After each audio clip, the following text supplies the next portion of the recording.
Hi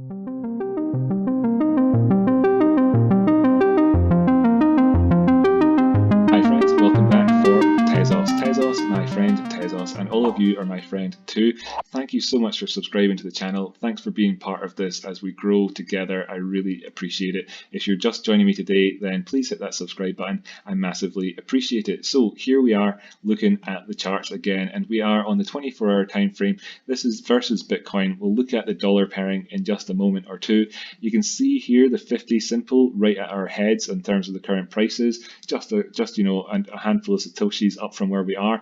Are we going to break above that at 50 simple and move on up and actually start doing some good stuff? If you look here, if you look, you can see the 236 Fibonacci retracement has level at 3000 is now below us. Of course, it's just a handful of satoshis away. Let's see how this dynamic plays out. Should the Bitcoin prices continue to sink down the way as they have been so far today, then we could see that happening, and that would be fairly positive for the Tezos prices, perhaps making it up here and coming in for to move on up the way. If this is anything over the last few days, you've had high, low, lower high currently, as it stands. So I don't want to see this coming in and just set a lower high. I'd much happier if it came up to 3075. That would be lovely, but that could even happen tomorrow or whenever. Just in general, I want to see that happen, and in fact, really, to be honest, I want to see it move up above 3,110, where that 50% Fibonacci retracement is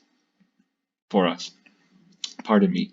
We're being supported in a sense by the 21 and the 55 EMA, looking for that to continue. Go up to the weekly chart so you can see how things have been going, by the way. Supported by the 21 here, very good, and that is now at 2,660. I'd like to see by next week this 21 EMA come up to the 2,700 or so area where we have these 236 Fibonacci retracements and whatnot, and giving us that little bit more confidence as we look to the future about being able to come in and set in a higher low, should we need to, above these areas in general in the bigger term time frame trends. The next couple of weeks, maybe it'll get up as high as 2,800. That would be a little bit of a weight off my shoulders in terms of how I'm looking at this one with that number at the minute. So anyway, just if we can get above 3,109, see this is very much a doji candle in this week here.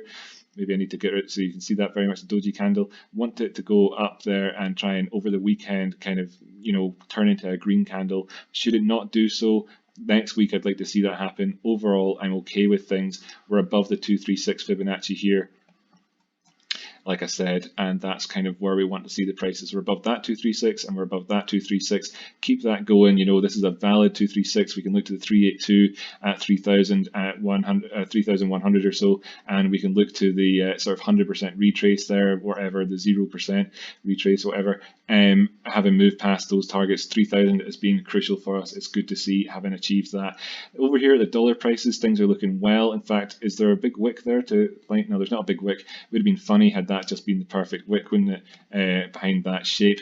We're still looking at this, asking the question, will we get this sort of breakout towards the 315 area from this small symmetrical triangle, or are we in fake out territory just now? You can see the wicks come right up to the 291 area, 290. We know 290 is an area to be aware of. We've been aware of that for a while. That is fake out territory up to there. If we sink back down below it, maybe this beat goes on for another wee while. Go over to the 24-hour time frame so you get a closer look at this.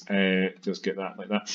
So you get a closer look, you can see then we're in this fake out territory. I want this to act as support. People call it back testing. I don't like that. It's a retest, not a back test. Back testing is a word from programming in my mind. I don't like it, but there's a lot of things in finance I don't like. Instead of saying point, they say spot. I do that if I'm talking to somebody from that world, and I revert back to using 2 spot 85 instead of 2.85 or whatever. But I don't like it.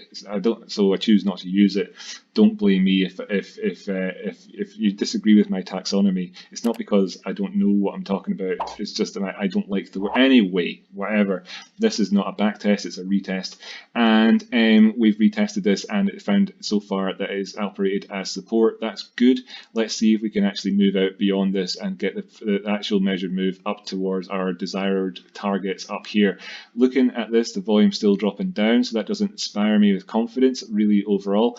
But should we make it past this 290 area, I think the volume would then maybe follow through with it. Currently, it's looking like it's faking out. That's just all it's generally is.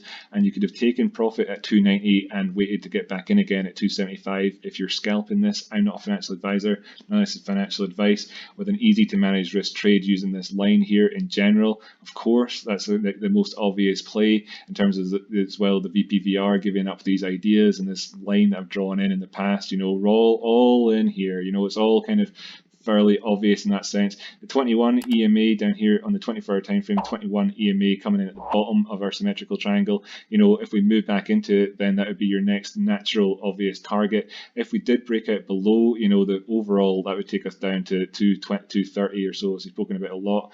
We could see things turn around at 255 should they need to. That would be the fake out sort of territory of this move here.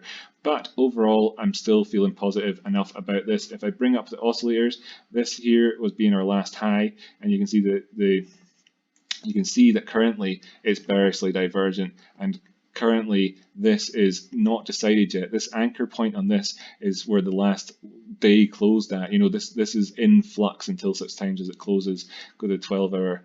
Instead for this one, maybe just to look at it and say, is it divergent now? You see, we're coming in close for this, but we're coming in close. If we need the prices to keep going up to achieve this, to move on up and remain in this area, at least remain challenging this line, at least keep challenging it before dropping back down to avoid bearish divergence showing up, because this high is lower than this high, the latest high that's come in, and this high on the RSI is higher than that, stochastics higher than that, MACD very much higher than that. So that's the 12-hour and the 24-hour. If I go to the 2-day time frame, then you've got a reprieve in terms of the bearish divergence. The last high being at 294, the current price action being just above the previous high here, as you could say. But looking at this, if it closes where it is now, which is higher than the previous high here, which is like, and it's lower than this, but if it's higher than this, then you're looking at bearish divergence there too in this movement. So we'll have to wait and see how that pans out. There's a few divergence warning signs for us, but a lot of people swapping Tezos swapping hands in around this area in this fake out zone until such times as we've gone past it up into the potential measure move area up to the $3.10 area. So that's kind of what I'm looking at as I trade this. I hope you enjoyed the video. Share it with a friend if you've got one that you think would like it. I think it's quite useful to try and divide breakouts into fake out plus breakout. I don't see anybody else doing that on YouTube land. It's certainly something that I used to talk about years ago, and I still do now. I think it's important to be aware of the dynamic there. And yeah, so have a great day. Enjoy the sunshine if you've got some where you are. I do, so I'm going to edit and publish these things and get back outside for some vitamin D before it all goes away for the day. Please like and subscribe. Hit that button, subscribe button. I really do appreciate it. If you watch these videos all the time, help me grow the channel. I'll be able to take weekends off when I get to 1,000 subscribers. 70% of the way, almost at the minute, just almost 700 subscribers.